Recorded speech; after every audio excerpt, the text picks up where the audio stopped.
بسم اللہ الرحمن الرحیم۔ السلام علیکم دوستو، آج کی ویڈیو میں ہم آپ کو بتائیں گے پیغمبر خدا حضرت ابراہیم علیہ السلام کے بارے میں، ان کی ولادت کے بارے میں، بت پرستی کے خلاف ان کی تبلیغ اور نمرود کی طرف سے ان کو آگ میں پھینکے جانے کا واقعہ۔ اس ویڈیو کو آخر تک ضرور دیکھیے گا۔ نمرود ملک بابل کا بادشاہ تھا۔ بابل کے موجودہ نام عراق ہے۔ نمرود انتہائی مغرور شخص تھا۔ جب اس کے ابتدا کا دائرہ وسیع ہو گیا تو لوگوں سے کہنا شروع کر دیا کہ اس کی پرستش کریں، کیونکہ لوگ پہلے ہی غیر اللہ اور لکڑی سے بنے ہوئے بتوں کی پرستش کیا کرتے تھے، لہٰذا وہ اسے بھی آسانی سے خدا ماننے پر آمادہ ہو گئے۔ لوگوں کو اس گمراہی اور ضلالت کی زندگی بسر کرتے ہوئے ایک عرصہ ہو گیا اور وہ اللہ کو بالکل ہی بھلا چکے تھے۔ پروردگار عالم نے اس قوم کی ہدایت اور رہنمائی کے لیے ان میں اپنا نمائندہ بھیجنے کا ارادہ فرمایا۔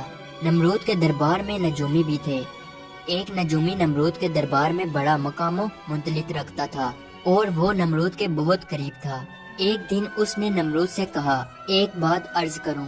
تو نمرود نے کہا۔ نجومی نے بتایا کہ آپ کی سلطنت میں ایک بچہ پیدا ہونے والا ہے، وہ بت پرستی کو ختم کر دے گا اور لوگوں کو اپنے دین کی جانب بلائے گا اور آپ کی حکومت ختم کر دے گا۔ یہ سن کر نمرود نے اپنے دربار کے دوسرے نجومیوں کی طرف دیکھا۔ سب نجومیوں نے پہلے نجومی کی تائید کی۔ نمرود یہ سن کر دل ہی دل میں گھبرایا اور پھر غصے میں آ کر حکم دیا کہ عورتوں اور مردوں کو ایک دوسرے سے الگ کر دیا جائے تاکہ ایسا کوئی بچہ وجود میں آنے ہی نہ پائے، اور حکم دیا جو بھی بچہ پیدا ہو اسے قتل کر دیا جائے۔ نمرود کے منہ سے اس حکم کا نکلنا تھا کہ بابل میں پیدا ہونے والے بچے قتل کیے جانے لگے۔ کہتے ہیں کہ نمرود کے حکم پر اس مردود کے جلاتوں نے 1,00,000 بچے قتل کیے۔ نادان نمرود یہ سمجھتا تھا کہ حیلوں سے وہ خدا تعالیٰ کے ارادے کے آگے باندھ سکے گا۔ اسی ملک بابل میں ایک خاتون تھی جن کا نام تاریخ نے نونا بتایا ہے۔ نونا اس وقت حاملہ تھی، لیکن ان کے حمل کے اثار کو اللہ نے چھپا دیا۔ جب ان کے بچے کی پیدائش کا وقت آیا تو وہ نمرود کے خوف سے شہر سے باہر چلی گئی اور وہاں پہاڑ کے ایک غار میں پناہ لے لی۔ انہوں نے اپنے بچے کو اسی غار میں جنم دیا اور پھر بچے کو لٹا کر پھر خدا سے دعا کی، اے خدا، میں اپنے جگر کے ٹوٹے کو اس غار میں لٹا کر جا رہی ہوں، ان ظالموں سے تو ہی اس کو بچانا جو معصوموں کے خون کے پیاسے ہیں۔ پھر انہوں نے بچے کو بوسہ دیا اور غار کے تہہ خانے کو پتھروں سے بند کر دیا اور واپس شہر کو لوٹ گئی۔ جب دوسرے دن غار میں اپنے بچے کو دیکھنے آئی تو دیکھا ان کا بچہ انگوٹھا چوس رہا ہے۔ اس بچے کے انگوٹھے سے دودھ جاری تھا۔ یہ بچہ کوئی اور نہیں بلکہ حضرت ابراہیم علیہ السلام تھے۔ اللہ رب العزت نے حضرت ابراہیم علیہ السلام کے انگوٹھے میں دودھ پیدا کر دیا تھا اور یوں حضرت ابراہیم علیہ السلام کو غذا پہنچتی رہی۔ اس غذا سے حضرت ابراہیم علیہ السلام دن میں اتنا بڑھتے تھے کہ جہاں ایک عام بچہ مہینے میں بڑھتا ہے۔ آپ علیہ السلام کی ماں آپ کو دیکھنے کی غرض سے روزانہ غار میں آتی۔ جب آپ علیہ السلام کی عمر 2 سال ہو گئی تو وہ باتیں کرنے لگے، اور جب آپ کی عمر 7 سال کو پہنچی تو آپ کی والدہ نے بڑی بڑی باتیں اور اخلاق سکھانے لگی، کمزوروں کی مدد کرنا اور اللہ رب العزت کے گزرے ہوئے پیغمبروں کے واقعات سنایا کرتی۔ مگر انہیں کیا معلوم تھا کہ وہ جس بچے کی تعلیم اور تربیت میں لگی ہوئی ہیں وہ خود ہی ایک پیغمبر ہیں۔ آپ علیہ السلام نے اپنی زندگی کے 13 سال اسی غار میں گزارے۔ انہوں نے ایک دن اپنی ماں سے کہا، ماں، مجھے بھی اپنے ساتھ شہر لے چلیں۔ ماں نے جواب دیا، بیٹا، شہر میں تمہارے لیے خطرہ ہے۔ اس لیے حضرت ابراہیم علیہ السلام رات کو اس غار سے نکل کر شہر میں داخل ہوئے۔ حضرت ابراہیم علیہ السلام کا ایک چچا تھا جن کا نام آزر تھا۔ یہاں پہ ایک نقطے کی وضاحت کرتا چلوں تو رات میں آزر کو حضرت ابراہیم علیہ السلام کا چچا کہا گیا ہے، جبکہ ان کے والد کا نام طارق تھا۔ قرآن مجید میں ان کے والد کا نام آزر کہا گیا ہے۔ بہت سے علماء کا اجماع ہے کہ آزر حضرت ابراہیم علیہ السلام کا باپ نہ تھا بلکہ ان کے والد طارق تھے اور وہ مسلمان تھے۔ ارباب نسب کا بھی اسی پر اتفاق ہے